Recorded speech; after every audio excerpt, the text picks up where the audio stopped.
ದೇವರ ಹುಟ್ಟನ್ನು ಮೊದಲು ಆನಂದಿಸಿದ್ದು ಈ ಪ್ರಾಣಿಗಳು. ಕ್ರಿಸ್ಮಸ್ ತಾತ ಅಂತ ನಾವು ಕರಿತೀವಿ. ಕ್ರಿಸ್ಮಸ್ ತಾತ ಅಂದರೆ ಸಾಂತಾ ಕ್ಲಾಸ್ ಇಲ್ದಿರ, ಉಡುಗೊರೆ ಇಲ್ದಿರ ಕ್ರಿಸ್ಮಸ್ ಇಲ್ಲ ಅಂತ ಹೇಳಿ. ಯೇಸು ಸ್ವಾಮಿಯ ಹುಟ್ಟಿನೊಂದಿಗೆ ಈ ಆಗಮನ ಕಾಲದಲ್ಲಿ ಮನುಷ್ಯನ ರಕ್ಷಣೆ ಅದು ಸತ್ಯವಾಗುತ್ತದೆ. ಇಡೀ ಬೈಬಲ್ನ ಸಂದೇಶ ಭರವಸೆ ಮತ್ತು ಪ್ರೀತಿ. Prime important aspect of the Christian life is the eternal life. ಗೂಡು ಕಟ್ಟುತ್ತಲ್ಲ ಸ್ಪೈಡರ್. ಸೊ ಈ ಸ್ಪೈಡರ್ಗಳು ಈ ಚಳಿ ಆದಾಗ ತುಂಬ ಜೋರಾಗಿ ಗೂಡುಗಳನ್ನ ಕಟ್ತವೆ ಮರಗಳಲ್ಲಿ. ಸೊ ಪ್ರತಿಯೊಂದು ಮನೆಯಲ್ಲೂ ಇದೊಂದು ದೊಡ್ಡ ಹಬ್ಬ. ಅದಕ್ಕಾಗಿ ಪ್ರತಿ ಮನೆಯಲ್ಲೂ ಕೇಕ್ ತರ್ತಾರೆ, ಸಿಹಿಯನ್ನು ಹಂಚ್ಕೊಳ್ತಾರೆ. ಪ್ರತಿ ಕ್ರಿಸ್ಮಸ್ನಲ್ಲಿ ಈ ಸ್ಟಾರ್, ಈ ನಕ್ಷತ್ರ ಒಂದು ಮಹತ್ವದ ಪಾತ್ರವನ್ನು ವಹಿಸ್ತದೆ.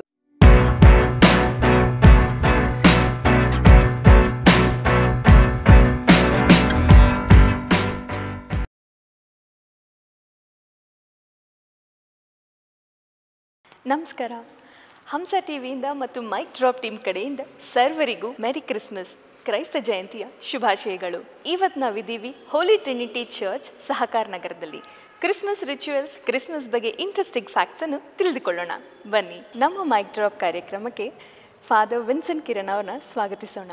ನಮಸ್ಕಾರ ಫಾದರ್. ಮೆರಿ Christmas father. ನಿಮಗೂ ಸಹ ಎಲ್ಲರಿಗೂ ಕ್ರಿಸ್ಮಸ್ ಹಬ್ಬದ ಶುಭಾಶಯಗಳು. Thank you father.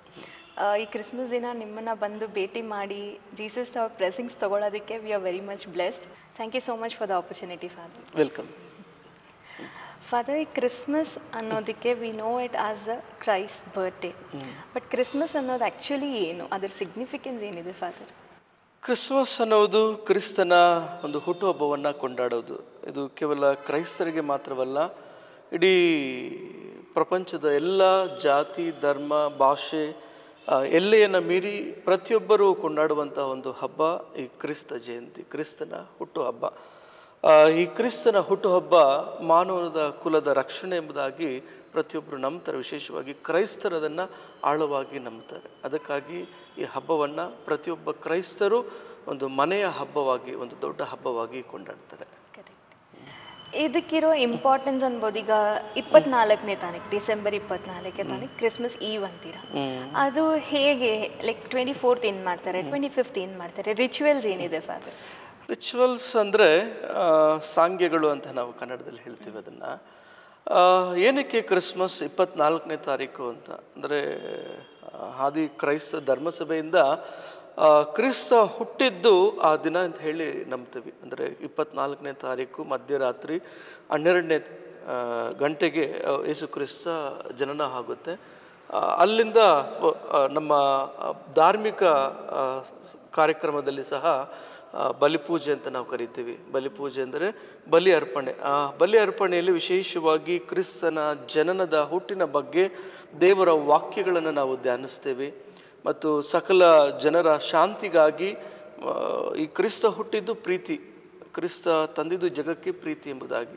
ಸೊ ಆ ಪ್ರೀತಿಯನ್ನು ಈ ಲೋಕಕ್ಕೆ ಕೊಡುವಾಗ ಆ ಧಾರ್ಮಿಕ ನಮ್ಮ ಸಂಪ್ರದಾಯಗಳ ಪ್ರಕಾರ ದೈವ ವಾಕ್ಯಗಳನ್ನು ಧ್ಯಾನಿಸಿ ಇಡೀ ಲೋಕದ ಶಾಂತಿಗಾಗಿ ಅಂದು ನಾವು ಪ್ರಾರ್ಥನೆಯಲ್ಲಿ ನಾವು ಮುಳುಗ್ತೀವಿ.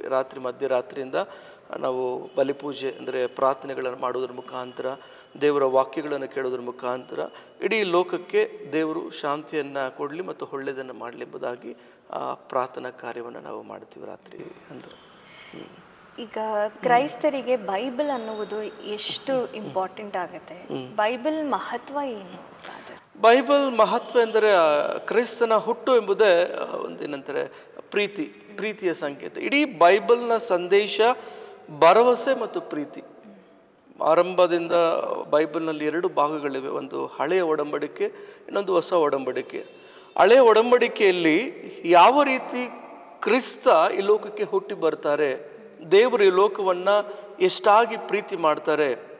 ಹೊಸ ಒಡಂಬಡಿಕೆಯಲ್ಲಿ ನಾವು ನೋಡುವುದು ಆ ದೇವರ ವಾಕ್ಯ ಶರೀರವನ್ನು ಪಡೆಯುವುದು. ದೇವರ ವಾಕ್ಯ ಶರೀರವನ್ನು ಪಡೆಯುವುದು ಅಂದರೆ ಯೇಸು ಕ್ರಿಸ್ತ ಈ ಲೋಕಕ್ಕೆ ಜನನವನ್ನು ತಾಳಬೇಕಾದ್ರೆ ಆ ದೇವರ ನುಡಿ ಶರೀರವನ್ನು ಪಡೆದು ಈ ಲೋಕಕ್ಕೆ ಶಾಂತಿ ಮತ್ತು ಭರವಸೆ ಮತ್ತು ಶಾಂತಿನ ಕೊಡುವ ಆ 2 ಹೊಸ ಒಡಂಬಡಿಕೆಯ, ಹಳೆ ಒಡಂಬಡಿಕೆ ಮತ್ತು ಹೊಸ ಒಡಂಬಡಿಕೆ 2 ಒಂದು ಬೈಬಲ್ ಆಗಿ ನಾವು ಕರೆಯುತ್ತೇವೆ. ಆ ವಾಕ್ಯಗಳು ಅವರ ಆರಂಭದಿಂದಲೂ ಈ ಜಗತ್ತು ಉಂಟಾಗೋದರ ಮೊದಲಿನಿಂದಲೂ ಹೇಗೆ ದೇವರು ಈ ಲೋಕವನ್ನು ಪ್ರೀತಿಸ್ತಾರೆ ಎನ್ನುವಂತಹ ಒಂದು ನುಡಿಗಳು. ತದನಂತರ ಹೊಸ ಒಡಂಬಡಿಕೆಯಲ್ಲಿ ಅಂದ್ರೆ ಯೇಸು ಸ್ವಾಮಿಯ ಹುಟ್ಟಿನ ನಂತರ ನಡೆಯುವಂಥ ಒಂದು ಸಂದೇಶ, ಅದನ್ನ ವಾಕ್ಯಗಳನ್ನು ನಾವು ಧ್ಯಾನಿಸ್ತೀವಿ. ಇದು ಒಟ್ಟಾಗಿಯಾಗಿ ಬೈಬಲ್ ಆಗಿದೆ. ಬೈಬಲ್ ಏಸು ಪ್ರಭು ಅಂದ್ರೆ ಒಂದ್ ನೀವ್ ಹೇಳ್ದಂಗೆ ಶಾಂತಿ, ಪ್ರೀತಿ, ಅವರ ಅವತಾರ, ದೇವರ ಅವತಾರ ಏಸು ಪ್ರಭು, ಕರೆಕ್ಟ್? ಹೌದು. ಸೊ ಈಗ ಏಸು ಪ್ರಭುವಿಂದ ಆಗಿರ್ಬಹುದು, ಬೈಬಲಿಂದ ಆಗಿರ್ಬೋದು, ಈಗಿರೋ ಕಲಿಯುಗಕ್ಕೆ, ಈಗಿರೋ ಜನರೇಷನ್ಗೆ, ಬಿಕಾಸ್ ಎಷ್ಟೋ ಅನ್ಯಾಯಗಳು, ಅಹಿಂಸೆಗಳು ಕಂಡು ಬರ್ತಿರ್ತೀವಿ, ಕೇಳಿ ಬರ್ತಿರ್ತೀವಿ. ಈಗಿರೋ ಜನರೇಷನ್ ಏನ್ ಮೆಸೇಜ್ ತಗೋಬಹುದು? ಅಂದರೆ ಕ್ರಿಸ್ತನ ಸಂದೇಶ ನಾವು ಯಾವಾಗಲೂ ಧರ್ಮ ಅಂತ ಹೇಳ್ತೀವಿ. ಕ್ರೈಸ್ತ ಒಂದು ಧರ್ಮ, ಹಿಂದೂ ಒಂದು ಧರ್ಮ, ಮುಸ್ಲಿಂ ಒಂದು ಧರ್ಮ ಅಂತ ಹೇಳಿ. ಅದೇ ಕ್ರೈಸ್ತ ಒಂದು ಧರ್ಮ ಅಂತ ನಾವು ಚೌಕಟ್ಟು ಕೊಡಬೇಕಾದ್ರೆ ಒಬ್ಬ ಸಂತರಿದ್ದಾರೆ, ಸಂತ ಬೋನಫಿಸರ್ ಅವರು ಹೇಳ್ತಾರೆ, ಕ್ರೈಸ್ತ ಎನ್ನುವುದು ಒಂದು ಧರ್ಮ ಅಲ್ಲ, ಬದಲಾಗಿ ಅದು ಕ್ರಿಸ್ತನೇ ಎಂಬುದಾಗಿ. ಕ್ರಿಸ್ತನ ಆತನ ತತ್ವಗಳನ್ನು, ಆತನ ಮೌಲ್ಯಗಳನ್ನು, ಆತ ಬೋಧಿಸಿದಂಥ ವಾಕ್ಯಗಳನ್ನು ನಾವು ಈ ಲೋಕಕ್ಕೆ ಕೊಡುವುದಾದರೆ, ಅವರು ಬೋಧಿಸಿದದ್ದು ಈ ಲೋಕದಲ್ಲಿ ಯಾರಿಗೂ ಅನ್ಯಾಯ ಮಾಡಬಾರ್ದು. ಮೊದಲು ಅವರು ಬೋಧನೆ ಮಾಡಿದ್ದು ಮಾನವೀಯತೆ ಬಗ್ಗೆ. ನನ್ನ ಧರ್ಮ ಮಾನವೀಯತೆ ಬಗ್ಗೆ, the humanity, concern is humanity, ಅಂದರೆ ಮೊದಲು ಮಾನವರಿಗೆ ಬೆಲೆಯನ್ನು ಕೊಡುವುದು. ಅದಕ್ಕಾಗಿ ನೋಡಿ, ಬೈಬಲ್ನಲ್ಲಿ ಕ್ರಿಸ್ತನ ಒಂದು ಅನ್ಯಾಯಗಳಾಗಿರ್ಬೋದು, ಅವರು ಬಡವರು, ವಿದ್ಯಾಭ್ಯಾಸ ಇಲ್ಲದೆ ಇರುವವರು, ಮತ್ತು ಜಾತಿ, ಧರ್ಮ, ಭಾಷೆ ಇಲ್ಲದೆ ಇರುವಂಥವ್ರು. ಅವ್ರು ನೋಡಿ, ಅವರ ಜೀವನ ಚರಿತ್ರೆ ನೋಡಿ, ಅವರು ಯಾವುದೇ ಮನೆಗೆ ಕರೀಲಿ, ಯೇಸು ಸ್ವಾಮಿಯ ವಾಕ್ಯಗಳಲ್ಲಿ 4 ಶುಭ ಸಂದೇಶ ಇದೆ, ಮತ್ತಾಯ, ಮಾರ್ಕ, ಲೂಕ ಮತ್ತು ಯೋವಾನ ಎಂಬುದಾಗಿ. ಈ 4 ಶುಭ ಸಂದೇಶಗಳಲ್ಲಿಯೂ ಯೇಸು ಸ್ವಾಮಿಯ ಆರಂಭದಿಂದಲೂ ಒಬ್ಬೊಬ್ಬ ಈ ಬರಹಗಾರರು ಯೇಸು ಸ್ವಾಮಿಯ ಜೀವನ ಚರಿತ್ರೆಯನ್ನು ಬಿಚ್ಚಿಡುತ್ತಾರೆ. ಅವರ ಹುಟ್ಟಿನಿಂದ ಹಿಂದಿನ ಕಾಲದಲ್ಲಿ ಹೇಗೆ ಅವರ ಹುಟ್ಟಾಯಿತು, ಹೇಗೆ ದೇವರು ಒಂದು ವಾಗ್ದಾನ ಮಾಡಿ, ಪ್ರಾಮಿಸ್ ಮಾಡಿ ಈ ಲೋಕಕ್ಕೆ ಯೇಸು ಸ್ವಾಮಿ ಬರ್ತಾರೆ ಎಂಬುವಂತಹ ಒಂದು ತತ್ವಗಳನ್ನು ಅಲ್ಲಿಂದ ಹಿಡಿದು ಯೇಸು ಸ್ವಾಮಿ ಶಿಲುಬೆಯ, ಕಲ್ವಾರಿಯ ಬುಡದ ಮೇಲೆ ಶಿಲುಬೆಯಲ್ಲಿ ಪ್ರಾಣತ್ಯಾಗ ಮಾಡಿ ತಮ್ಮ ರಕ್ತವನ್ನು ಸುರಿಸಿ ಜಗಕ್ಕೆ ಅವರು ಪ್ರಾಣವನ್ನು ಅರ್ಪಿಸುವವರೆಗೂ, ಮತ್ತು ಅವರು ಆ ಸಾವನ್ನು ಜಯಿಸಿ ಪುನರುತ್ಥಾನರಾಗಿ ಲೋಕಕ್ಕೆ ಹೋಗುವವರೆಗೂ, ತದನಂತರ ಅವರ ಶಿಷ್ಯರು ಯಾವ ರೀತಿ ದೇವರ ಕಾರ್ಯಗಳನ್ನು, ಅವರ ವಾಕ್ಯಗಳನ್ನು ಲೋಕಕ್ಕೆ ಅವರು ಪ್ರಸರಿಸಿದರು ಎಂಬುದ ವಾಕ್ಯಗಳನ್ನು ಬೈಬಲ್ ಸಂದೇಶ ಕೊಡುತ್ತದೆ. ಆ ಸಂದೇಶದ ಜೀವನ ಚರಿತ್ರೆಯಲ್ಲಿ 30 ವರ್ಷ ಯೇಸು ಸ್ವಾಮಿ ಒಬ್ಬ ಸಾಧಾರಣ ಯೌವನಸ್ಥ ಹುಡುಗನಾಗಿ ಮನೆಯಲ್ಲಿ ತಾಯಿಯ ಕೆಲಸವನ್ನು, ಮನೆ ಕೆಲಸವನ್ನು ಮಾಡಿಕೊಂಡಿರ್ತಾರೆ.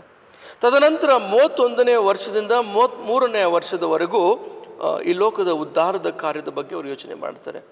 ಅವರ ಜೀವನ ಚರಿತ್ರೆ ಪ್ರಾರಂಭವಾದಾಗ, ಅಂದರೆ ಅವರು ಲೋಕದ ಕಲ್ಯಾಣಕ್ಕಾಗಿ ತಮ್ಮ ಕಾರ್ಯವನ್ನು 30ನೇ ವಯಸ್ಸಿನಲ್ಲಿ ಪ್ರಾರಂಭ ಮಾಡಬೇಕಾದ್ರೆ ಅವ್ರ ಜೀವನ ನೋಡಿ, ಪ್ರತಿಯೊಬ್ಬರು ಅವ್ರ ಮನೆಗೆ ಬರ್ತಿದ್ರು.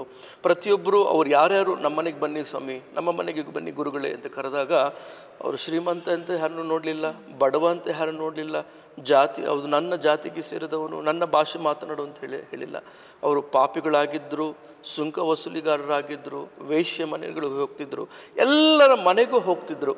ಅಂದರೆ ಯೇಸು ಸ್ವಾಮಿಯ ಅವರ ಉದ್ದೇಶ ಕೇವಲ ಮಾನವೀಯತೆ ಹೊರತು, ಪ್ರೀತಿಯ ಹೊರತು, ಭರವಸೆಯ ಹೊರತು, ಶಾಂತಿಯ ಹೊರತು, ಈ ಲೋಕದ ರಕ್ಷಣೆಯ ಹೊರತು ಬೇರೆ ಯಾವ ಉದ್ದೇಶವೂ ಕ್ರಿಸ್ತನಿಗಿರಲಿಲ್ಲ. ಅದಕ್ಕಾಗಿ ಅವರ ಒಂದು ಮೌಲ್ಯಗಳು ಮಾನವೀಯತೆ ಬಗ್ಗೆ ಹೇಳಬೇಕಾದರೆ, ಪ್ರತಿಯೊಬ್ಬ ಮಾನವರು ಈ ಲೋಕದಲ್ಲಿ ನಾವು ನೋಡ್ತೀವಿ, ಎಷ್ಟು ಅನ್ಯಾಯಗಳಾಗ್ತಿದೆ, ಎಷ್ಟೊಂದು ಹಿಂಸಾಚಾರಗಳಾಗ್ತಿದೆ, ಎಷ್ಟೊಂದು ದೌರ್ಜನ್ಯಗಳಾಗ್ತಿದೆ, ಬಡವರ ಮೇಲಿನ ಒಂದು ರಾಜಕೀಯ ಒಂದು ಅದು ಹೇಳ್ಬೋದು, ಸುಮಾರು ವಿಷಯಗಳನ್ನು ಹೇಳೋದಾದರೆ ಅದೆಲ್ಲವನ್ನು ನೋಡುವುದಾದರೆ ಕ್ರಿಸ್ತನ ಮೌಲ್ಯಗಳು ಕೇವಲ ಪ್ರೀತಿಯನ್ನು ಸಾರುತ್ತದೆ.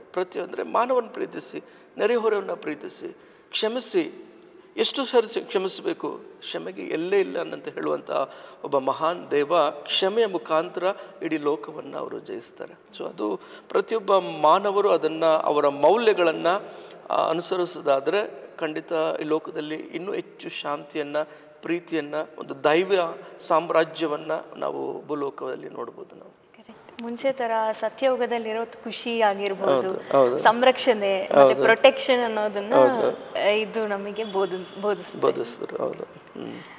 ಕ್ರಿಸ್ಮಸ್ ಸೆಲೆಬ್ರೇಷನ್, ಸೊ ಈ ದಿನ ಒಂದು ಹಬ್ಬ ತರ ಹೇಗೆ ಸೆಲೆಬ್ರೇಟ್ ಮಾಡ್ತೀರಾ? ಕ್ರಿಸ್ಮಸ್ ಅಂದರೆ ನಮಗೆ, ಏಕೆಂದರೆ ಈಗ ಮನೆಯಲ್ಲಿ ಒಂದು ಪುಟ್ಟ ಮಗು ಹುಟ್ಟಿದಾಗ ಮಗುವಿನ ಹುಟ್ಟುಹಬ್ಬನ ತಾಯಿಯಲ್ಲಿ ನಾವು ನೋಡ್ಬೋದು. ತಾಯಿ ಎಷ್ಟು ಸಂತೋಷ ಪಡುತ್ತೆ, ತಂದೆ ಆದವನಿಗೆ ಎಷ್ಟು ಸಂತೋಷ ಆಗುತ್ತೆ. ತನ್ನ ಸ್ನೇಹಿತರನ್ನ ಕರೀತಾನೆ, ತನ್ನ ಬಂಧು ಬಳಗದವ್ರನ್ನ ಕರೆದು ಮಗುವಿನ ಹುಟ್ಟು ಹಬ್ಬವನ್ನು ಅಥವಾ ಒಂದು ಆಚರಣೆನ ಮಾಡಿ ಕೇಕ್ ಕಟ್ ಮಾಡೋದ್ರ ಮುಖಾಂತರ. ಸೊ ಅದೇ ರೀತಿ ಕ್ರಿಸ್ತ ಪ್ರತಿಯೊಂದು ಮನೆಯಲ್ಲಿ ಒಬ್ಬ ದೈವ, ಒಬ್ಬ ಕ್ರೈಸ್ತರ ಮನೆಗಳಲ್ಲಿ ಪ್ರತಿಯೊಬ್ಬ ಆರಾಧಿಸುವಂಥ ದೈವ.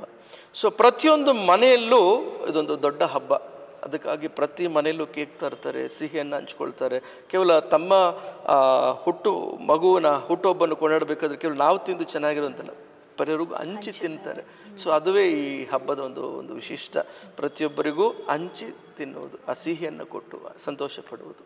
ಸೊ ಪ್ರತಿಯೊಬ್ಬರಿಗೂ ಆ ಸಂತೋಷವನ್ನು ಹಂಚಿ ಬಾಳುವುದು ಈ ಕ್ರಿಸ್ತನ ಒಂದು ಮುಖ್ಯ ಒಂದು ಸಂದೇಶ, ಹಬ್ಬ. ಈ ಕ್ರಿಸ್ಮಸ್ ದಿನ ಕ್ರಿಸ್ಮಸ್ ಟ್ರೀ ಅನ್ನೋದು ತುಂಬಾ ಫೇಮಸ್. ಎಲ್ಲರ ಮನೆಯಲ್ಲೂ ಅದು ಇಡ್ತಾರೆ. ಕ್ರಿಶ್ಚಿಯನ್ ಅಂತಲ್ಲ, ಕ್ರಿಶ್ಚಿಯನ್, ಮುಸ್ಲಿಂ, ಹಿಂದೂ ಅಂತಲ್ಲ, ಆ ರೆಸ್ಪೆಕ್ಟ್ ಇರುವವರು, ಆ ಕ್ರಿಸ್ಟಿಯಾನಿಟಿ ಅನ್ನೋಕೆ ರೆಸ್ಪೆಕ್ಟ್ ಮಾಡೋರು ಭೇದ ಭಾವ ಇಲ್ಲದೆ ಕ್ರಿಸ್ಮಸ್ ಟ್ರೀ ಅನ್ನ ಇಟ್ಟು ಅದಕ್ಕೆ ಡೆಕೋರೇಟ್ ಮಾಡಿ ಚೆನ್ನಾಗಿ ಸೆಲೆಬ್ರೇಟ್ ಮಾಡಿ ಅದರಲ್ಲಿ ಒಂದು ಆನಂದ ಪಡಿತಾರೆ. ಈ ಕ್ರಿಸ್ಮಸ್ ಟ್ರೀ ಹಿಂದೆ ಇರುವ ಕಥೆ ಏನು? ಹಿಂದಿನ ಕಾಲದಲ್ಲಿ ಒಂದು 11-12ನೇ ಶತಮಾನದಲ್ಲಿ ತುಂಬಾ ಚಳಿ ಇದ್ದಂತಹ ಕಾಲ. ಈ ಚಳಿ ಇದ್ದಂಥ ಕಾಲದಲ್ಲಿ ಈ ಗೂಡು ಕಟ್ಟುತ್ತಲ್ಲ ಸ್ಪೈಡರ್. ಸೊ ಈ ಸ್ಪೈಡರ್ಗಳು ಈ ಚಳಿ ಆದಾಗ ತುಂಬ ಜೋರಾಗಿ ಗೂಡುಗಳನ್ನ ಕಟ್ತವೆ ಮರಗಳಲ್ಲಿ. ಸೊ ಆ ಮರಗಳ ಒಂದು ಕ್ರಿಸ್ಮಸ್ ಇದನ್ನು ಸ್ಪೈಡರ್ ಒಂದು ಗೂಡು ಕಟ್ಟುವಂಥ ಹುಳು ಈ ಯುರೋಪ್ ದೇಶದ ಜನರಿಗೆ ಒಂದು ರೀತಿಯ ಡೆಕೋರೇಟ್ ಆಗಿ ತುಂಬ ಅದ್ಭುತವಾಗಿ ಕಾಣಿಸ್ತದೆ. ಸೊ ಆ ಒಂದು ಅರ್ಥದಲ್ಲಿ ಅವರು ಅದನ್ನು this is also is a celebration, decoration ಅಂತ ಹೇಳಿ the tradition continued like that. ಅದ್ರ ಇತಿಹಾಸ ಇಷ್ಟೇ. ಅದರಿಂದ ದೊಡ್ಡ ಒಂದು ಯಾವುದು ಕ್ರಿಸ್ತ ಹೇಳಿದ್ದಾಗಲಿ ಬೈಬಲ್ನಲ್ಲಿ ಯಾವುದು ಇದರ ಇಲ್ಲ.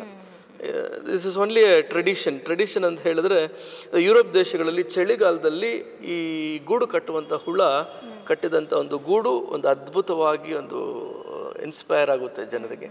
ಸೊ ಅದನ್ನು ಅದನ್ನು ತೆಗೆದುಕೊಂಡು ಅದು ಇನ್ಸ್ಪಿರೇಷನ್ ಒಂದು ಮರವನ್ನು ಡೆಕೋರೇಟ್ ಮಾಡಿ ನೇಚರ್ ಆಗಿ ಅದು ಇದಾಗಿದೆ ಅದು. ಓಕೆ, ನಾವು ಈಗಷ್ಟೇ ಕ್ರಿಸ್ಮಸ್ ಟ್ರೀ ಅನ್ನೋದನ್ನ ಒಂದು ನೇಚರಿಂದ ಇನ್ಸ್ಪೈರ್ ಆಗಿ ಎಲ್ಲರೂ ಅದನ್ನು ಈ ದಿನದವರೆಗೂ ಅದನ್ನು ಆಚರಣೆ ಮಾಡ್ತಾ ಬರ್ತಿದ್ದಾರೆ. ಕ್ರಿಸ್ಮಸ್ ಟ್ರೀ ಮೇಲೆ ಸ್ಟಾರ್ ಇರೋದು ಇನ್ನೊಂದು ಇಂಪಾರ್ಟೆಂಟ್ ಪಾರ್ಟ್. ಆ ಫ್ಯಾಮಿಲಿಯಲ್ಲಿ ದೊಡ್ಡವರಾಗಿರ್ಬೋದು, ದೊಡ್ಡವರ ಚಿಕ್ಕ ಮಕ್ಕಳನ್ನ ಎತ್ತಿ ಸ್ಟಾರ್ ಇಡ್ಸೋದಾಗಿರ್ಬೋದು, ಇದರ ಬಿಹೈಂಡ್ ಏನಾದರೂ ರೀಸನ್ ಇದೆಯಾ? ಇದಕ್ಕೆ ಬೈಬಲ್ನಲ್ಲಿ ಕ್ರಿಸ್ತನ ಹುಟ್ಟಿಗೆ ನಾವೊಂದು ಹಬ್ಬವನ್ನು ಕೊಂಡಾಡ್ತೀವಿ. ಇದನ್ನು ಹೆಫಿಫನಿ ಅಂದರೆ ದೈವ ದರ್ಶನದ ಹಬ್ಬ ಅಂತ ನಾವು ಕರಿತೀವಿ. ಕ್ರಿಸ್ಮಸ್ ಆಗಿ 3ನೇ ವಾರದಲ್ಲಿ ಹಬ್ಬವನ್ನು ಕೊಂಡಾಡ್ತೀವಿ, ದೈವ ದರ್ಶನ ಅಂತ ಹೇಳಿ. ಅಂದರೆ ಮೊದಲನೇ ಇದರಲ್ಲಿ ಯೇಸುವಿನ ಹುಟ್ಟಾದಾಗ ಮೊದಲು ಆ ದೇವರ ಆ ಹುಟ್ಟಿನ ಸಂದೇಶವನ್ನು, ಆ ಸಂತೋಷವನ್ನು ದೇವದೂತರುಗಳು ಮೊದಲು ತಿಳಿಸಿದ್ದು ಕುರುಬರಿಗೆ, ಕುರಿಯನ್ನು ಮೇಯಿಸಿಕೊಂಡಿರುವಂಥ ಒಂದು ಸಾಧಾರಣ ಬಡ ಜನರಿಗೆ. ಆ ಕ್ರಿಸ್ತ ಎಲ್ಲಿ ಹುಟ್ಟಿದ್ದಾರೆ? ಬೆತ್ಲೆಹೇಮಿನ ಒಂದು ಸಣ್ಣ ದನದ ಕೊಟ್ಟಿಗೆಯಲ್ಲಿ ಯೇಸು ಕ್ರಿಸ್ತ ಹುಟ್ಟಿದ್ದಾರೆ. ಆ ಇರುವಂಥ ಜಾಗ ಈಗ ನಾವು ನೋಡ್ತೀವಿ, ಊಬರ್ ಇದೆ, ಅದು ಗೂಗಲ್ ಮ್ಯಾಪ್ಸ್ ಇದೆ, ಹಾಕ್ಕೊಂಡು ನೇರವಾಗಿ ಹೇಗೆ ಹೋಗ್ಬೇಕಂತ ದಾರಿ ತೋರಿಸುತ್ತೆ. ಅದು ಸರಿಯಾಗಿ ದಾರಿ ತೋರಿಸಲ್ಲ. ಆಗ ಈ ಬಡವರಿಗೆ, ಕುರಿಗೆ ಮೇಯಿಸುವಂಥ ಕುರಿಗಾಹಿಗಳಿಗಾಗಲಿ ಅಥವಾ ಈ ಕ್ರಿಸ್ತನನ್ನು ನೋಡಲು ಪಶ್ಚಿಮ ಮತ್ತು ಪೂರ್ವ ದೇಶಗಳಲ್ಲಿ 3 ಅರಸರುಗಳು ಬರ್ತಾರೆ. ಅವರನ್ನು ದೈವ ದರ್ಶನ ಪಡೆದು ಬರುವಂತಹ 3 ಜ್ಞಾನಿಗಳು ದೈವ ಜ್ಞಾನವನ್ನು ಪಡೆದು ದೈವಕುಮಾರ ಈ ಲೋಕಕ್ಕೆ ಹುಟ್ಟಿದ್ದಾರೆ. ಅವರ ದರ್ಶನವನ್ನು ಮಾಡೋದಕ್ಕೆ ಬೇರೆ ಬೇರೆ 3 ಕಡೆಗಳಿಂದ, 3 ದಿಕ್ಕುಗಳಿಂದ ಈ ಅರಸರುಗಳು ಹುಡ್ಕೊಂಡು ಬರ್ತಾರೆ. ಇವರಿಗೆ ದಾರಿ ತೋರಿಸಿದ್ದು ಈ ನಕ್ಷತ್ರ. ಈ ನಕ್ಷತ್ರ ಎಲ್ಲಿ ಕ್ರಿಸ್ತ ಹುಟ್ಟಿದ್ದಾನೋ ಆ ಗೋದಲಿ ಅಂದರೆ ಆ ದನದ ಕೊಟ್ಟಿಗೆಯ ಮೇಲೆ ಬಂದು ಅದು ನಿಲ್ಲುತ್ತೆ. ಸೊ ಅವರಿಗೆ ದಾರಿ ತೋರಿಸೋದು. ಅದ ಕಾರಣಕ್ಕಾಗಿ ಪ್ರತಿ ಕ್ರಿಸ್ಮಸ್ನಲ್ಲಿ ಈ ಸ್ಟಾರ್, ಈ ನಕ್ಷತ್ರ ಒಂದು ಮಹತ್ವದ ಪಾತ್ರವನ್ನು ವಹಿಸ್ತದೆ. ಅದಕ್ಕಾಗಿ ಈ ಎಲ್ಲರ ಮನೆಗಳ ಮೇಲೂ ಈ ನಕ್ಷತ್ರಗಳ ಅಂದರೆ ದಾರಿ ತೋರಿಸುವ. ನಮ್ಮ ಮನೇಲೂ ಮಗುವಿನ ಜನ್ಮ ಆಗಿದೆ, ಒಂದು ಸಂತೋಷ ಆಗಿದೆ, ಅದನ್ನು ಸಂಭ್ರಮನ ಸೂಚಿಸೋದೇ ಈ ನಕ್ಷತ್ರ. ಸೊ ಈಗಾಗಲೇ ನೀವು ಹೇಳ್ದಂಗೆ ಕ್ರಿಸ್ಮಸ್ ಸ್ಟಾರ್ ಅನ್ನೋದು ಇಲ್ಲಿ ಕ್ರೈಸ್ತರು ಹುಟ್ಟಿದ್ದಾರೆ ಅನ್ನೋದು ಒಂದು ಇಂಡಿಕೇಶನ್ ಆಯ್ತು. ಬಟ್ ಈ ಕ್ರಿಸ್ಮಸ್ ಟ್ರೀ ಕೆಳಗಡೆ ಗಿಫ್ಟ್ಸ್ ಇಡ್ತಾರೆ ಅಂಡ್ ಮಕ್ಕಳಿಗೆ ಆ ದಿನ ಗಿಫ್ಟ್, ಸ್ವೀಟ್ಸ್, ಚಾಕ್ಲೇಟ್ಸ್, ಕೇಕ್ಸ್ ಎಲ್ಲ ಹಂಚಿಡ್ತಾರೆ. ಈ ಗಿಫ್ಟ್ಸ್ ಅನ್ನೋದು ಟ್ರೆಡಿಷನ್ ಇಲ್ಲ ಅದು ಮಕ್ಕಳಿಗೆ ಖುಷಿ ಕೊಡಬೇಕು ಅಂತ ಆಗಿರೋ ಒಂದು ಪದ್ಧತಿ ಅನ್ನೋದಕ್ಕಿಂತ ನಾವು ಕ್ರಿಸ್ಮಸ್ ಇಲ್ಲದ ಸಾಂತಾ ಕ್ಲಾಸ್ ಅಂದರೆ ಕ್ರಿಸ್ಮಸ್ ತಾತ ಅಂತ ನಾವು ಕರಿತೀವಿ. ಕ್ರಿಸ್ಮಸ್ ತಾತ ಅಂದರೆ ಸಾಂತಾ ಕ್ಲಾಸ್ ಇಲ್ದಿರ, ಉಡುಗೊರೆ ಇಲ್ದಿರ ಕ್ರಿಸ್ಮಸ್ ಇಲ್ಲ ಅಂತ ಹೇಳಿ. ಸುಮಾರು ಒಂದು 11-12ನೇ ಶತಮಾನದಲ್ಲಿ ತುಂಬ ಕೆಲವೊಂದು ಪ್ರದೇಶಗಳಲ್ಲಿ ತುಂಬ ಬಡ ಮಕ್ಕಳು, ಬಡವರು ಇದ್ದರು.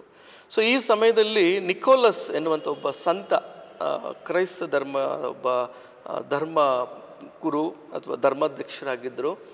ಇವರು ಒಂದು ಪಕ್ಕದಲ್ಲೇ ಇದ್ದಂಥ ಒಂದು ಕುಟುಂಬವನ್ನು ನೋಡ್ತಾರೆ. ಒಂದು 3 ಜನ ಹೆಣ್ಮಕ್ಳು ಅವರಿಗೆ ಮದುವೆ ಮಾಡಬೇಕು, ಸುಮಾರು ವರದಕ್ಷಿಣೆಗಳನ್ನು ಕೊಡಬೇಕು ಅವರಿಗೆ, ಮತ್ತು ಅವ್ರ ಕೈಲಿ ಏನೂ ಹಣ ಇರೋದಿಲ್ಲ. ಆ ಸಮಯದಲ್ಲಿ ಅವರು ಪ್ರಾರ್ಥನೆ ಮಾಡ್ತಾರೆ, ದೇವರು ಗೊತ್ತಿಲ್ಲ. ಅಂದರೆ ಇವರು ಪಕ್ಕದ ಮನೆಯಲ್ಲಿ ಇದ್ದಂತಹ ಸಂತ ನಿಕೋಲಸ್ರವರು ಅವ್ರು ಏನು ಮಾಡ್ತಾರೆ ಅಂದರೆ ಸೀಕ್ರೆಟ್ ಗಿಫ್ಟ್, ಅಂದರೆ ಅವ್ರಿಗೆ ಯಾರಿಗೂ ಗೊತ್ತಿಲ್ಲದ ರೀತಿಯಲ್ಲಿ ಒಂದು 12ನೇ ಶತಮಾನದಲ್ಲಿ ಒಂದು ಚಿಮಣಿ ಇರುತ್ತೆ. ಆ ಚಿಮಣಿಯಲ್ಲಿ ಒಂದಷ್ಟು ಬಂಗಾರವನ್ನು ಪ್ಯಾಕ್ ಮಾಡಿ ಚೆನ್ನಾಗಿ, ಯಾಕಂದರೆ ಇವರು ತುಂಬ ದೊಡ್ಡ ಕುಟುಂಬದಲ್ಲಿ, ಶ್ರೀಮಂತ ಕುಟುಂಬದಲ್ಲಿ ಹುಟ್ಟಿದವರು ಸಂತ ನಿಕೋಲಸ್ರು. ಅವ್ರೇನು ಮಾಡ್ತಾರೆ, ತಗೊಂಡೋಗಿ ಈ ಬಡ ಕುಟುಂಬದ ಇದರಲ್ಲಿ ಚಿಮಣಿಯ ಮೇಲಿಂದ ಬಿಡ್ತಾರೆ. ಅದು ಅವರಿಗೆ ಹೇಗೆ ಬಂತು ಅಂತ ಗೊತ್ತಾಗೋದಿಲ್ಲ, ಯಾರು ಕೊಟ್ಟರು, ಹೇಗೆ ಬಂತಂತ. ಸೊ ಅವ್ರು ಅಂದ್ಕೊಳ್ತಾರೆ ದೇವರೇ ಇದು ನಮಗೆ ಕೊಟ್ಟಿದ್ದಾರೆ ಅಂತ ಹೇಳಿ. ಸೊ ಆ ಒಂದು ಬಂಗಾರವನ್ನು, ಚಿನ್ನವನ್ನು ಇಟ್ಕೊಂಡು ತಮ್ಮ ಮಕ್ಕಳ ಮದುವೆನ ಮಾಡ್ತಾರೆ. ಮೊದಲನೇ ಹೆಣ್ಣು ಮಗುವಿನ ಮದುವೆ ಮಾಡ್ತಾರೆ. 2ನೇ ಮಗುವಿನ ಮದುವೆ ಮಾಡಬೇಕಾದ್ರೂ ಇವರೇ ಯಾರಿಗೂ ತಿಳಿದ ರೀತಿಯಲ್ಲಿ ಅವರು ಸಹಾಯವನ್ನು ಮಾಡ್ತಾರೆ.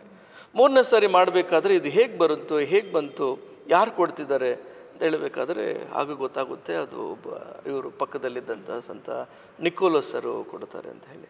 ಸೊ ಅವರು ಏನು ಮಾಡ್ತಿದ್ರು ಅಂದರೆ ಮಾರುವೇಷದಲ್ಲಿ ಹೋಗಿ ದಾರಿಯಲ್ಲಿ ಸಿಕ್ಕುವಂತಹ ಬಡ ಮಕ್ಕಳಿಗೆ ಮತ್ತು ನಿರ್ಗತಿಕರಿಗೆ ಇಂಥವರಿಗೆ ಉಡುಗೊರೆಗಳನ್ನು ಕೊಡ್ತಿದ್ರು. ಯಾರು ಕೊಟ್ಟರು? ಒಬ್ಬ ತಾತ ಕೊಟ್ಟರು, ಯಾರೋ ಒಬ್ಬ ದಾರಿ ಕೊಟ್ಟರು. ಬಟ್ ಅವ್ರಿಗೆ ಗೊತ್ತಿತ್ತು ಸಂತ ನಿಕೋಲಸ್. ಸೊ ಆ ಟ್ರೆಡಿಷನ್ ಸುಮಾರು ಒಂದು 11-12ನೇ ಶತಮಾನಗಳಿಂದ ಈಗಿನವರೆಗೂ ಅದು ಪ್ರಾರಂಭದಲ್ಲಿದೆ. ಉಡುಗೊರೆ ಅಂದರೆ ಕ್ರಿಸ್ಮಸ್ ಅಂದರೆ ಒಂದು ಸಂತೋಷ, ಇಲ್ಲದವರಿಗೆ ಹಂಚಿಕೊಂಡು ಬಾಳೋದು. ಸೊ ಅದನ್ನೇ ಈ ಕ್ರಿಸ್ಮಸ್ ನಮಗೆ ಹೇಳಿಕೊಟ್ಟಿದ್ದು. ಅಂದರೆ ಬಡವ್ರಿಗಾಗಲಿ, ಬಡವ್ರ ಮಕ್ಕಳಿಗಾಗಲಿ ಬಟ್ಟೆ ಆಗಲಿ, ಒಂದು ಸಿಹಿ ಆಗಲಿ, ಅದನ್ನು ಗೌಪ್ಯವಾಗಿ ಹಂಚಿಕೊಳ್ಳೋದು ಸೀಕ್ರೆಟ್ ಗಿಫ್ಟ್ಸ್ ಅಂತ ನಾವು ಹೇಳ್ತೀವಿ. ಈಗ್ಲೂ ಎಲ್ಲ ಕಡೆ ಸೀಕ್ರೆಟ್ ಸಾಂತಾ ಅನ್ನೋದು ಆಟ, ದಟ್ ಗಿಫ್ಟ್ಸ್ ಯಾರಿಗೆ ಗಿಫ್ಟ್ಸ್ ಕೊಡಬೇಕು ಅನ್ನೋದು ಸೀಕ್ರೆಟ್ ವೇ ಅಲ್ಲಿ ನಡೀತದೆ. ಯಾವಾಗ್ಲೂ ಸಾಂತಾ ಕ್ಲಾಸ್ ಅನ್ನೋದು ಇಸ್ ಜಸ್ಟ್ ಅನ್ ಇಮ್ಯಾಜಿನೇಷನ್ ಅಂತಾರೆ, ಬಟ್ ಅದು ಯಾರು ಅಲ್ಲ, ಮನುಷ್ಯನ ರೂಪದಲ್ಲಿ ಇದ್ದಾರೆ, ಮನುಷ್ಯನ ರೂಪದಲ್ಲಿ ಬಂದಿರೋ ಜೀಸಸ್ ಅಂತ ಹೇಳ್ಬೋದು. ಅದಕ್ಕಾಗಿ ಧರ್ಮಸಭೆಯಲ್ಲಿ, ಕ್ರೈಸ್ತ ಧರ್ಮಸಭೆಯಲ್ಲಿ ಇವರನ್ನ ಸಂತರ ಪದವಿಗೆ ಹೇರಿಸಿ ಇವರನ್ನ ಸಂತ ನಿಕೋಲಸ್ ಅಂತ ಹೇಳಿ ನಾವು ಡಿಸೆಂಬರ್ ತಿಂಗಳಲ್ಲಿ ಮೊದಲ ವಾರದಲ್ಲಿ ಇವರ ಹಬ್ಬ ಬರುತ್ತೆ. ಅವರ ಹಬ್ಬವನ್ನು ನಾವು ಕೊಂಡಾಡುತ್ತೇವೆ. ಸಂತ Nicholas, saint Nicholas is the Santa Claus. Okay okay okay. ನಿಮ್ಮ ಚರ್ಚಲ್ಲಿ ಕ್ರಿಸ್ಮಸ್ನ ಹೇಗೆ ಸೆಲೆಬ್ರೇಟ್ ಮಾಡ್ತೀರಾ? ನಮ್ಮ ಧರ್ಮ ಕೇಂದ್ರ ಇದು ಪರಮತ್ರಿತ್ವ ದೇವಾಲಯ, ಹೋಲಿ ಟ್ರಿನಿಟಿ ಚರ್ಚ್. ಈ ಚರ್ಚ್ನ ಧರ್ಮ ಕೇಂದ್ರದ ಗುರು ನಾನು. ಸೊ ಇಲ್ಲಿ ಕ್ರಿಸ್ಮಸ್ ಅಂತ ಹೇಳಿದ್ರೆ 1 ತಿಂಗಳ ಒಂದು ಆಚರಣೆ. 1 ತಿಂಗಳ ಮುಂಚೆಯೇ ಎಲ್ಲ ಇಡೀ ಧರ್ಮ ಕೇಂದ್ರದ ಇರುವಂಥ ಸುಮಾರು 400 ಕುಟುಂಬ ಇದೆ. 400 ಕುಟುಂಬದಲ್ಲಿ ಸುಮಾರು ಜನ ಎಲ್ಲ ಕೆಲಸದಲ್ಲಿ ಹೋಗುವವರು. ಯಾರ್ಯಾರು ಕೆಲಸಕ್ಕೆ ಹೋಗಿ ಸಂಜೆ ಸಮಯ 6ರಿಂದ 7:30 ಗಂಟೆವರೆಗೂ ಬಂದು, ಮಕ್ಕಳು ವಯಸ್ಸಿನ ಮಿತಿ ಇಲ್ಲ, ಪುಟ್ಟ ಮಕ್ಕಳಿಂದ ಹಿಡಿದು ವಯಸ್ಸಾದಂತಹ ದೊಡ್ಡ ಇರೋದ್ರಿಗೆ ಬಂದು ಡೆಕೋರೇಷನ್ನ ಪ್ರಾರಂಭ ಮಾಡ್ತಾರೆ. ಅಂದರೆ ಕೆಳಗೆ ನಾವು ಬೇಸ್ಮೆಂಟ್ ಆಲ್ರೆಡಿ ಸ್ಟಾರ್ಟೆಡ್. ನೀವು ಕೆಳಗೆ ಹೋದರೆ ನೋಡ್ಬೋದು ಎಷ್ಟು ಕೆಲಸ ನಡೀತಿದೆ ಅಂತ. ಇಲ್ಲಿ ನಾವು ಹಾಕುವಂಥ ಒಂದೊಂದು ಡೆಕೋರೇಟ್ ಮಾಡಿರುವಂಥ ಒಂದೊಂದು ರೀತ್ ಆಗ್ಬೋದು, ಅಥವಾ ಕಲರ್ ಬಾಲ್ಸ್ ಆಗ್ಬೋದು, ಮತ್ತು ಅದೇನಂತಾರೆ ಕ್ರಿಸ್ಮಸ್ ರೀತ್, ಆ ಒಂದು ಇದನ್ನು ಎಲ್ಲ ಹ್ಯಾಂಡ್ಮೇಡ್, ಪ್ರತಿಯೊಬ್ಬರು ತಮ್ಮ ಕೈಯಲ್ಲಿ ಅವರ ಕರಕುಶಲಗಳಿಂದ ಮಾಡಿದಂಥ ಒಂದು ಇದನ್ನು ಕ್ರಿಸ್ಮಸ್ 1 ವಾರ ಮುಂಚೆ ಇಡೀ ದೇವಾಲಯವನ್ನು ನಾವು ಡೆಕೋರೇಟ್ ಮಾಡ್ತೀವಿ. ಕ್ರಿಸ್ತನಿಗಾಗಿ ಒಂದು ಗೋದಲೆಯನ್ನು ನಾವು ನಿರ್ಮಿಸ್ತೀವಿ. ಅಂದರೆ ಆಗ ಯೇಸು ಕ್ರಿಸ್ತ ಹೇಗೆ ಹುಟ್ಟಿದ ಮಗುವಿನಾಗಿ ಯಾವ ರೀತಿ ಮನೆ ಮಾಡಿ ಅದೆಲ್ಲವನ್ನು ನಾವು ಈಗಾಗಲೇ ಪ್ರಾರಂಭ ಮಾಡಿದ್ದೀವಿ. ಸುಮಾರು ಡಿಸೆಂಬರ್ 1ನೇ ತಾರೀಕಿನಿಂದನೇ ನಮ್ಮ ಕೆಲಸ ಪ್ರಾರಂಭವಾಗಿದೆ.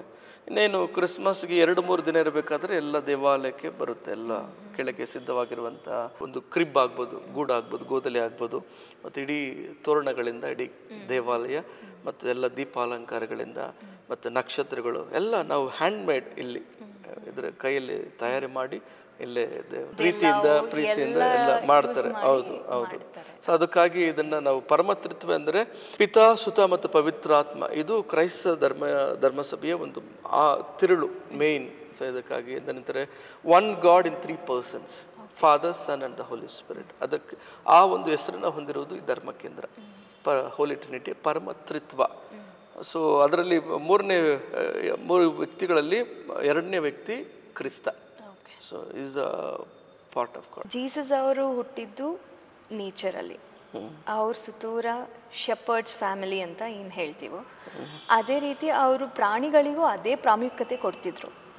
ಈಗ ಪ್ರಾಣಿಗಳು ಕ್ರಿಸ್ಮಸ್ನಾಗಿರ್ಬೋದು, ಈ ಪಾಸಿಟಿವಿಟಿ ಆಗಿರ್ಬೋದು, ಏನಾದರೂ ಸೆನ್ಸ್ ಮಾಡಬಹುದಾ?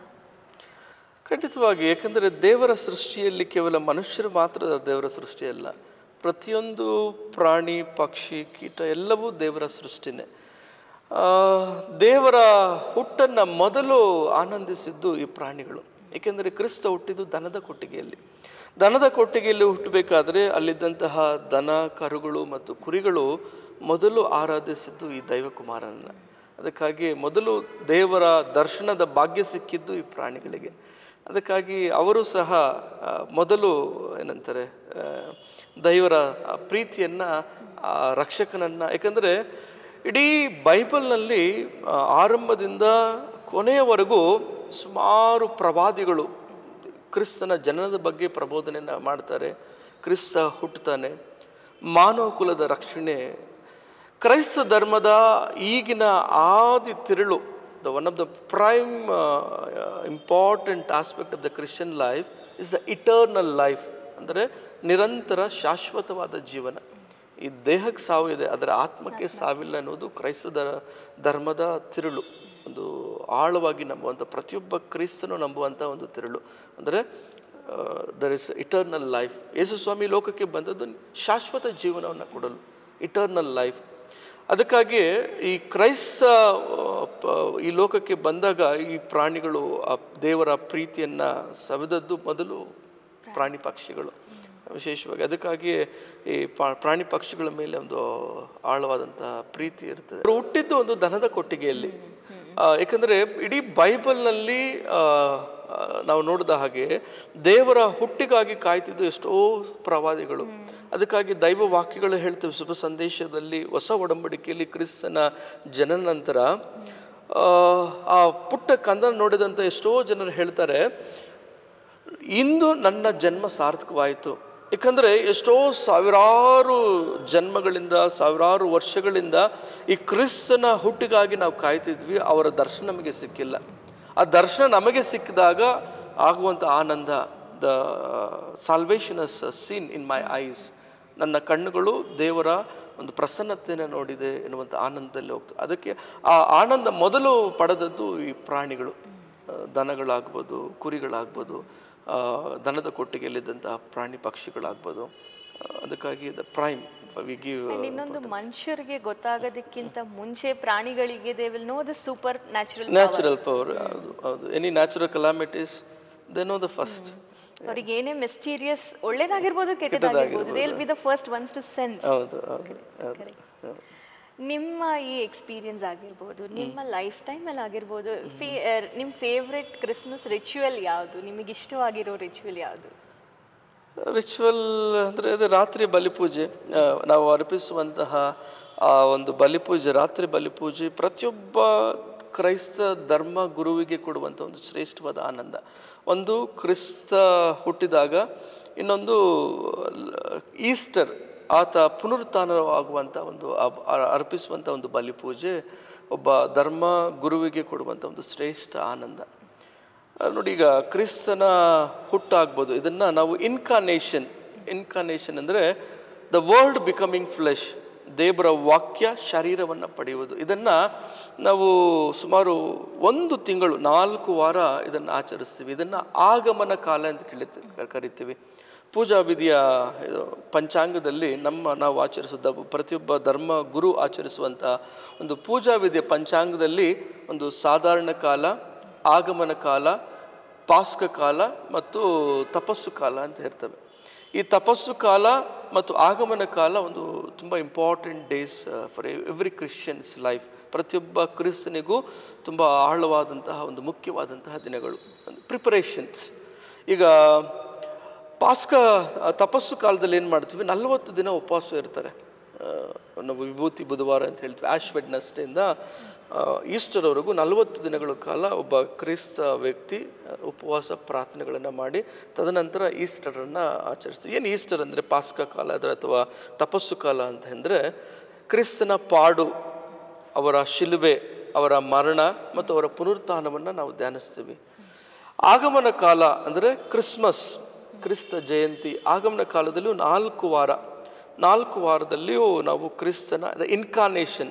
ಏನು ಈ ಎರಡೂ ಕಾಲದಲ್ಲೂ ಏನು ಮುಖ್ಯ ಅಂತ ಹೇಳಿದ್ರೆ, it is only the salvation, ಮಾನವನ ರಕ್ಷಣೆ, ಮನುಕುಲದ ರಕ್ಷಣೆ, ದ ಇಟರ್ನಲ್ ಲೈಫ್, ನಿರಂತರವಾದಂಥ ಶಾಶ್ವತವಾದ ಜೀವನ. ಒಂದು ಪ್ರಾಮಿಸ್, ಯೇಸು ಸ್ವಾಮಿಯ ಹುಟ್ಟಿನೊಂದಿಗೆ ಈ ಆಗಮನ ಕಾಲದಲ್ಲಿ ಮನುಷ್ಯನ ರಕ್ಷಣೆ ಅದು ಸತ್ಯವಾಗುತ್ತದೆ. ತಪಸ್ಸು ಕಾಲದಲ್ಲಿ ಏನಾಗುತ್ತೆ, the fulfilment of the promise, ಅವರು ವಾಗ್ದಾನ ಮಾಡಿದಂತಹ ಒಂದು ಸತ್ಯ ಮಾಡಿದಂತಹ ಒಂದು ವಾಕ್ಯಗಳು ಈಡೇರುವಂತಹ ಒಂದು ದಿನಗಳು. The goal is same, the salvation, ಮನುಕುಲದ ರಕ್ಷಣೆ. ಸೊ ಅದಕ್ಕಾಗಿ ಈ ಕ್ರಿಸ್ಮಸ್ ದಿನ ಒಬ್ಬ ಧರ್ಮಗುರು ಇಡೀ ಮನುಕುಲದ ಒಂದು ಶಾಂತಿಗಾಗಿ, ಪ್ರೀತಿಗಾಗಿ, ಮನುಕುಲದ ಮತ್ತೊಮ್ಮೆ ರಕ್ಷಣೆಗಾಗಿ ಪ್ರಾರ್ಥನೆ ಮಾಡ್ತಾನೆ ಆ ರಾತ್ರಿ. So that is why it is very very important for every priest when he celebrates the Christmas mass as well as the Easter night mass, 12 o'clock mass. ಮತ್ತೆ ನಿಮ್ಮ ಫೇವ್ರೇಟ್ ಹೈಮ್ ಆಗಿರ್ಬೋದು, ಕ್ರಿಸ್ಮಸ್ ಕೆರಾಲ್ ಆಗಿರ್ಬೋದು, ನಿಮ್ಮ ಫೇವ್ರೇಟ್ ಯಾವ್ದು? ಬಿಕಾಸ್ ಕ್ರಿಸ್ಮಸ್ ಅಂದ್ರೆ it's all about singing, dancing, celebration. ಸುಮಾರು ಹಾಡುಗಳಿದೆ Christmas ಗೀತೆಗಳು, Carol singing ಅಂದರೆ ಇಟ್ ಇಸ್ ಅ ಜಾಯ್. ಈಗ ಆಲ್ರೆಡಿ ನಾವು ಇಲ್ಲಿ ಈ ಧರ್ಮ ಕೇಂದ್ರದಲ್ಲಿ ಪರಮತೃತ್ವ ದೇವಾಲಯ ಒಂದು ಐಕ್ಯತೆಯ ದೇವಾಲಯ, ಇದು ಐಕ್ಯತೆಯನ್ನು ಸಾರುವಂಥ ಒಂದು ದೇವಾಲಯ. ಸೊ ಇಲ್ಲಿ ನಾವು ಪ್ರತಿಯೊಬ್ಬ ಕ್ರೈಸ್ತ ಮನೆಗಳಿಗೆ ನಾವು ಪ್ರತಿದಿನ ಸಂಜೆ ಮನೆಗೆ ಹೋಗ್ತೀವಿ. ಪ್ರತಿಯೊಂದು ಮನೆಗೆ ಹೋಗಿ ಕ್ರಿಸ್ಮಸ್ ಹಬ್ಬದ ಗೀತೆಗಳನ್ನು ಹಾಡ್ತೀವಿ, ಕ್ರಿಸ್ತನ ಜನನ ಹಾಡುಗಳನ್ನು ಹಾಡ್ತೀವಿ. ಇಟ್ಸ್ ಎ ಜಾಯ್, ಸಂತೋಷವನ್ನು ಹಂಚಿಕೊಳ್ಳೋದು. ಸೊ ಅದರಲ್ಲಿ ಸುಮಾರು ಗೀತೆಗಳಿದೆ. ಸುಮಾರು ಗೀತೆಗಳನ್ನು ಹಾಡಬೇಕಾದ್ರೆ ಜಿಂಗಲ್ ಬೆಲ್ಸ್ ಇದೆ, ಮತ್ತು joy to the world. So ಅದು ತುಂಬ ಪ್ರಿಯವಾದಂತಹ ಹಾಡುಗಳು. ಇವತ್ತಿನ ಈ ನಮ್ಮ ಮೈಕ್ ಡ್ರಾಪ್ ಕಾರ್ಯಕ್ರಮದಿಂದ ನೀವು ಜನರಿಗೆ ಏನು ಈ ಕ್ರಿಸ್ಮಸ್ ದಿನ ಏನು ಮೆಸೇಜ್ ಕೊಡ್ಲಿಕ್ಕೆ ಇಷ್ಟಪಡ್ತೀರಾ ಫಾದರ್? ತುಂಬ ಖುಷಿಯಾಗುತ್ತೆ ಬಂದು ಕ್ರಿಸ್ತನ ಬಗ್ಗೆ ತಿಳ್ಕೊಂಡು ಮತ್ತು ಕ್ರಿಸ್ತನ ಪ್ರೀತಿಯನ್ನು ಈ ಲೋಕಕ್ಕೆ ಸಾರುವುದು. ಕ್ರಿಸ್ತ ಆರಂಭದಲ್ಲಿ ನಾನು ಹೇಳಿದ ಹಾಗೆ ಒಬ್ಬ ಮನುಷ್ಯನಾಗಿ, ಒಬ್ಬ ವ್ಯಕ್ತಿಯಾಗಿ ಈ ಲೋಕಕ್ಕೆ ಅವರು ಬಂದಿದ್ದು. ದೇವರು ತಾವಾಗಿದ್ದರೂ ತಮ್ಮನ್ನೇ ಬರೆದು ಮಾಡಿಕೊಂಡು ಈ ಲೋಕಕ್ಕೆ ಮಾನವರಾಗಿ ಅವರು ಹುಟ್ಟುತ್ತಾರೆ. ಮಾನವರಾಗಿ ಅವರು ಜನ್ಮ ತಾಳಿದ್ದು ಮನುಕುಲದ ರಕ್ಷಣೆಗಾಗಿ. ಅವರ ಮೌಲ್ಯಗಳಾಗಿರ್ಬೋದು, ಅವರ ಬೋಧನೆಗಳಾಗಿರ್ಬೋದು, ಪ್ರತಿಯೊಂದು ಶಾಂತಿ, ಪ್ರೀತಿ ಮತ್ತು ಕ್ಷಮೆಯನ್ನು ಕೊಡೋದು. ಪ್ರತಿಯೊಂದು ರಾಷ್ಟ್ರಗಳಲ್ಲಾಗ್ಬೋದು, ಸಮಾಜದಲ್ಲಾಗ್ಬೋದು, ಕುಟುಂಬದಲ್ಲಾಗ್ಬೋದು, ಏನು ಮುಖ್ಯ ಅಂದರೆ ಕ್ಷಮೆ. ಎಲ್ಲಿ ಕ್ಷಮೆ ಇರುತ್ತೋ, ಎಲ್ಲಿ ಪ್ರೀತಿ ಇರುತ್ತೋ ಅಲ್ಲಿ ನಿಜವಾದಂಥ ಆನಂದ ಇರುತ್ತೆ. ನಮ್ಮ ಆರಂಭದಲ್ಲಿ ಹೇಳಿದೆ, ಕ್ರೈಸ್ತ ಎನ್ನುವುದು ಒಂದು ಧರ್ಮ ಅಲ್ಲ, ಒಬ್ಬ ವ್ಯಕ್ತಿ. ಆ ವ್ಯಕ್ತಿಯ ಒಂದು ನಿಜವಾದಂಥ ಆಳವಾದಂಥ ಬೋಧನೆ ಪ್ರೀತಿಯ ಸಂದೇಶ. ಸೊ ಪ್ರತಿಯೊಬ್ಬರು ಕ್ರಿಸ್ತನ ಹಬ್ಬವನ್ನು ಆಚರಿಸಬೇಕಾದ್ರೆ ಮಾನವೀಯ ಮೌಲ್ಯಗಳನ್ನು ಬೆಳೆಸ್ಕೊಳ್ಳಿ, ವಿಶೇಷವಾಗಿ ಪ್ರೀತಿಯನ್ನು ಹಂಚಿ. ಮನಸ್ಸಿನಲ್ಲಿ ಒಬ್ಬ ಮನುಷ್ಯನ ಮನಸ್ಸು ಒಂದು ಕಸದ ಬುಟ್ಟಿಯಲ್ಲ. ಎಲ್ಲ ಕೋಪ ತಾಪಗಳನ್ನು, ಎಷ್ಟೋ ಕ್ಷಮಿಸಲಾರದಂಥ ವಿಷಯಗಳನ್ನು ಮನಸ್ಸಿನಲ್ಲಿ ಇಟ್ಕೊಂಡು ಕೊರಗೋದು ನಾವೇ. ಕ್ರಿಸ್ತ ಹೇಳಿದ್ದು ಕ್ಷಮಿಸಿ.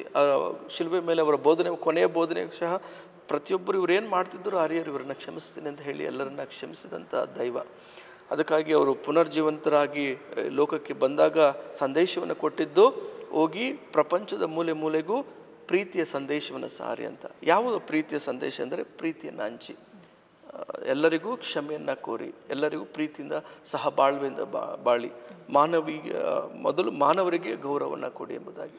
ಅದಕ್ಕಾಗಿ ಈ ಸಮಯದಲ್ಲಿ ಈ ಕ್ರಿಸ್ಮಸ್ ಹಬ್ಬ ಪ್ರತಿಯೊಬ್ಬರಿಗೂ ಆ ಪ್ರೀತಿಯ ಸಂದೇಶವನ್ನು ಪ್ರತಿಯೊಬ್ಬರು ಪ್ರೀತಿಸಿರಿ, ಪ್ರತಿಯೊಬ್ಬ ಕುಟುಂಬಗಳಲ್ಲೂ ಕ್ಷಮೆ ಇರಲಿ, ಪ್ರತಿಯೊಬ್ಬರು ಸಂತೋಷದಿಂದ ಇರಿ ಎಂಬುದಾಗಿ ನಾನು ಸಂದೇಶ ಕೊಡ್ತೀನಿ. Thank you. Thank you. ನಿಮ್ಮ ಲೈಫಲ್ಲಿ ನಿಮ್ಮ ಮೈಕ್ ಡ್ರಾಪ್ ಮೊಮೆಂಟ್ ಯಾವುದು? ಒಬ್ಬ ಆಧ್ಯಾತ್ಮಿಕತೆಯಲ್ಲಿರುವಂಥ ಯಾವುದೇ ವ್ಯಕ್ತಿಗೆ ಒಂದು ಸ್ಯಾಟಿಸ್ಫ್ಯಾಕ್ಟರಿ ವರ್ಕ್ ಅಂತ ಹೇಳಿ ಯಾವುದೂ ಸಿಗೋದಿಲ್ಲ. It is like every day process, ನಿರಂತರವಾದಂಥ ಒಂದು ಇದು ಅದು. ಒಂದು ದಿನ ಇವತ್ತು ನನಗೆ 1 ಕೋಟಿ ಸಿಕ್ಕಿದ್ರೆ ನಾಳೆ ನಾನು 2 ಕೋಟಿ ಮಾಡಬೇಕು ಅನ್ನುವಂಥ ಒಂದು ಹುಮ್ಮಸ್ಸಿರುತ್ತೆ. ಸೊ ಆ ಥರ ಇದರಲ್ಲಿ ಆಧ್ಯಾತ್ಮಿಕತೆಯಲ್ಲಿ there is no satisfactory. Today I am so joyful, peaceful, I am alive. So ಈಗ ಯಾರೋ ಒಬ್ಬರಿಗೆ ನನ್ನಿಂದ ಯಾರೊಬ್ಬರು ಕಷ್ಟದಲ್ಲಿರ್ತಾರೆ, ಅವರಿಗೆ ನನಗೆ ತಿಳಿದ ರೀತಿಯಲ್ಲಿ ಯಾವುದೋ ಒಂದು ಇದರಲ್ಲಿ ಯಾವುದೋ ಒಂದು ಅದ್ಭುತ ಶಕ್ತಿ ಅವರಿಗೆ ಸಹಾಯ ಮಾಡಿದಾಗ ಅವರೆಲ್ಲೋ ನೆನೆಸ್ಕೊಂಡು ಮಾರನೇ ದಿನ ಬಂದು ನಾನು ತುಂಬ ಕಷ್ಟದಲ್ಲಿದ್ದು ಇದು ನಿಮಗೆ ಕೇಳಬೇಕು ಅಂದ್ಕೊಂಡಿದ್ದೆ, ಅದಕ್ಕೆ ಹೇಗೆ ಕೇಳೋದು ಗೊತ್ತಾಗಲಿಲ್ಲ, ಸಮ್ಹೌ ಯು ಯೋರ್ ಸೆಲ್ಫ್ ನೀವೇ ಮುಂದೆ ಬಂದು ನನಗೆ ಸಹಾಯ ಮಾಡಿದ್ರಿ, ನಮಗೆ ತುಂಬ ಸಂತೋಷ ಇತ್ತು. ಎಲ್ಲೋ ಒಂದು ಜಾಗದಲ್ಲಿ that is what I feel satisfactory.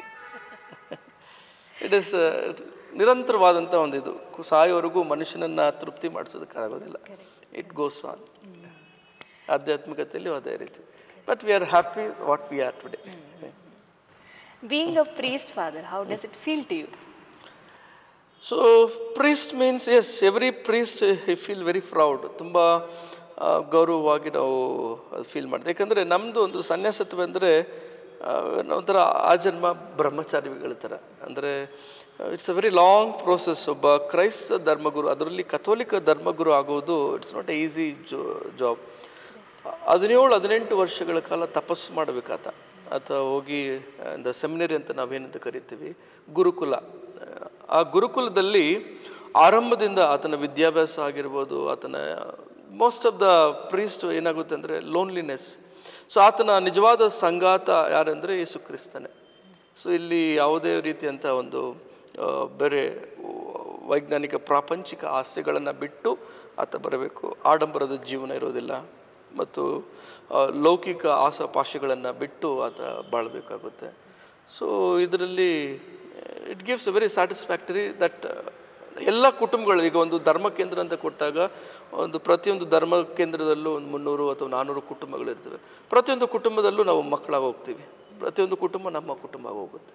So that is the joy for every priest. Thank you so much father for this opportunity. ನಾವು ಬಂದು ಕೇಳಿದ ತಕ್ಷಣ ನೀವು ಸಪೋರ್ಟ್ ಮಾಡಿ ಬನ್ನಿ, we are there for you, we will tell you ಅಂತ ಹೇಳಿ support ಮಾಡಿದ್ದಕ್ಕೆ ತುಂಬ thank you. And wishing you again a merry Christmas. ಎಲ್ಲರಿಗೂ ಮತ್ತೊಮ್ಮೆ ಕ್ರೈಸ್ತ ಜಯಂತಿಯ ಶುಭಾಶಯಗಳು ಎಲ್ಲರಿಗೂ. Thank you. Thank you. ನೋಡಿದ್ರಲ್ಲ ವೀಕ್ಷಕರೇ, ಇವತ್ತಿನ ಮೈಕ್ ಡ್ರಾಪ್ ಎಪಿಸೋಡಲ್ಲಿ ಕ್ರಿಸ್ಮಸ್ ಆಗಿರ್ಬೋದು, ಕ್ರೈಸ್ತರ ಬಗ್ಗೆ ಆಗಿರ್ಬೋದು, ಕ್ರೈಸ್ತ ಜಯಂತಿ, ಸ್ಯಾಂತಾ ಕ್ಲಾಸ್ ಮತ್ತು ಸ್ಟಾರ್ಗಿರೋ ಇಂಪಾರ್ಟೆನ್ಸ್ ಎಲ್ಲ ಇನ್ಫಾರ್ಮೇಷನನ್ನು ತಿಳ್ಕೊಂಡ್ವಿ. ಹೆಚ್ಚಿನ ಅನ್ಸ್ಕ್ರಿಪ್ಟೆಡ್, ಅನ್ಫಿಲ್ಟರ್ಡ್ ಮತ್ತು ಅನ್ಮಿಸಬಲ್ ಕಾನ್ವರ್ಸೇಷನ್ಸ್ಗಾಗಿ ನಮ್ಮ ಚಾನಲನ್ನು ಸಬ್ಸ್ಕ್ರೈಬ್ ಮಾಡಿ.